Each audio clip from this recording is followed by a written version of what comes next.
Well, hi, hey, hello, everyone. I am here to bring you a three-book wrap-up. I am going to be talking about An Abundance of Catherines, Talk Everlasting, and The Scarecrow Walks at Midnight. So let's get started.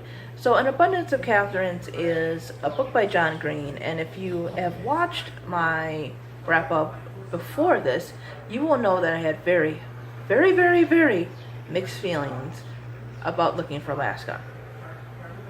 I like the concept, sort of. I like the story, but I hated the two main characters.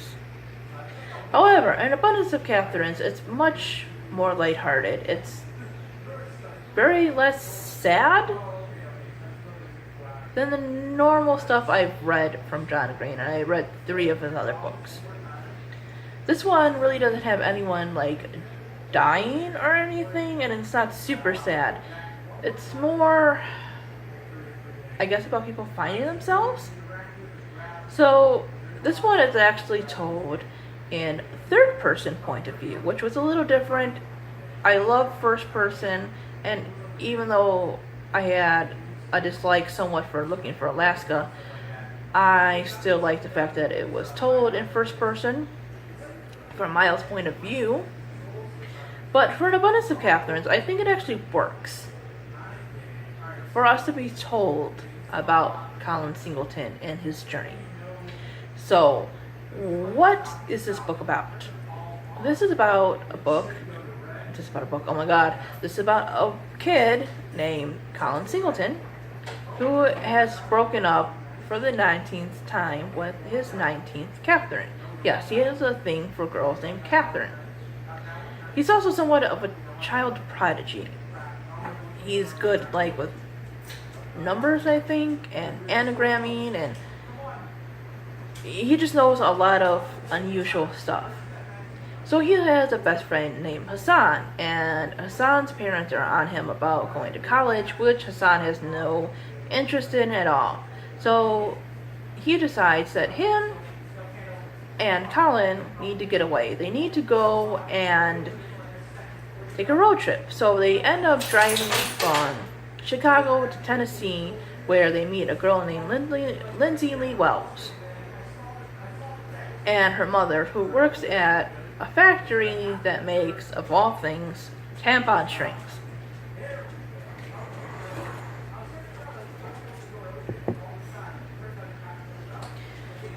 There, she employs them to kind of interview the townspeople and get the history, because this is where the Archduke Franz Ferdinand is supposed to be buried or whatever, and there's like a whole thing with that. So this book doesn't go too deeply into things. I think it's more about, like I said, the characters finding themselves and just kind of being kids fresh out of high school and stuff like that.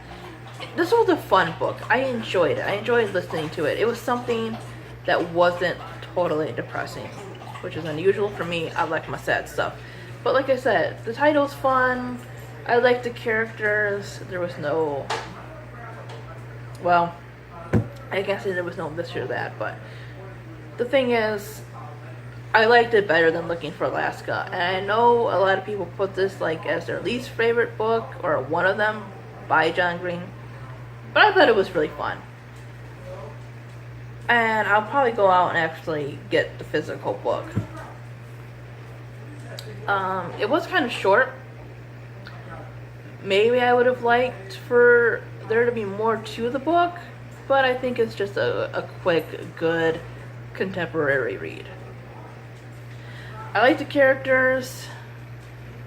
They were kind of unique and had their own personality and such. And yeah, if you haven't read this one, give it a chance. I don't know why people dislike it, but I thought it was good. The next one is Talk Everlasting, and this is a book set in, I want to say, like the late 1800s, and it basically follows a girl who finds a family, a girl named Winnie Foster, who finds a family that has achieved, or in their minds, been cursed with immortality. And she kind of learns that there's a downfall to this, such as them being driven out of their homes because people think that they have practiced like black magic and stuff like that because they drank from the stream that grants immortality. Because at the family she meets, one of the brothers had a wife and children, and the wife had ended up taking the children and leaving him because she was convinced that he basically sold his soul to the devil to get this power. And for years he has not seen his children. He even says that he thinks his daughter is probably about 80 years old. So the book focuses on the idea that something that people desire, like living forever, may not be as great as they think it is. That there's a lot of things that can go wrong with it, and that you should live your life to the fullest. The life that you are given and everything. And worry more about being with the people you love, doing what you want, and just enjoying life rather than how long it is, I suppose. And I seen the movie with Alexis Bledel years ago. I don't remember too much about it. I know there's an older movie, and I want to see that because I think it's a little closer to the book. I did like the book.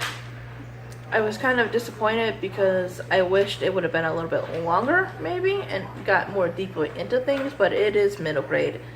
And it still really is a good book. I just wish maybe it was like The Giver, because The Giver was a little bit longer. I'm pretty sure The Giver was longer. And I wish we would have had more to it. The last one is The Scarecrow Walks at Midnight, which is a Goosebumps book. It is about two kids who visit their grandparents' farm.